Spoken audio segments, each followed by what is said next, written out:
What I thought to do is just give you a quick run through on the 10 rules, and I'll break them down into separate sections, just a couple of minutes on each.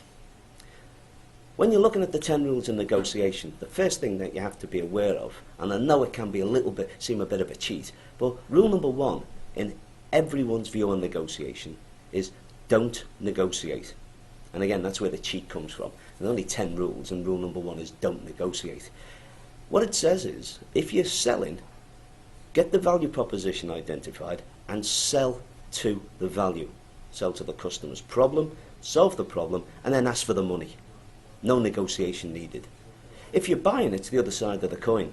What you just do is you work out how much you want to spend, what the value to you is, and then tell the supplier how much you want to spend.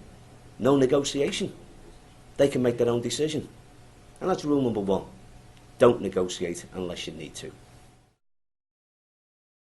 Rule number 2 in negotiation is quite a careful one.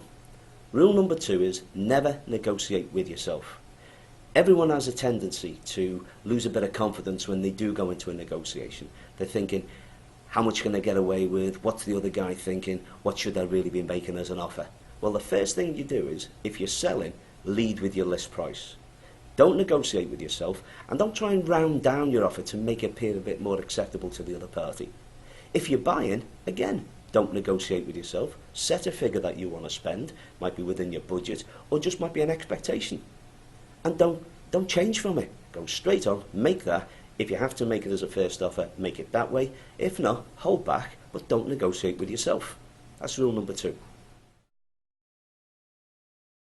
Now, rule number 3 is never, ever, ever, ever, ever, ever accept the first offer. 2 reasons. First one is, if you're working with someone who is an instinctive negotiator, they will be keeping something holding back. So the first offer won't be the best one for you. The second reason is, if you're dealing with a professional negotiator, they're not going to try and break rule number 2. So they won't be negotiating with themselves already. So the view here is, when you actually see someone make an offer put on the table, there's always, always a better one behind it.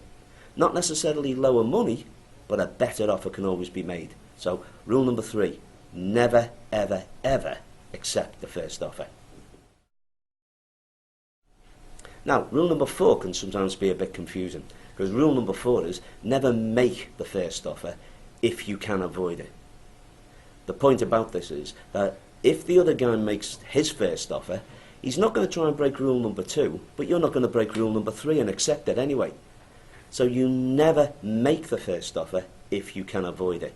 Always get the other person to put their stake in the ground, because that might be the best price you're going to see today, but of course we're not going to accept it, so we're going to negotiate further on it.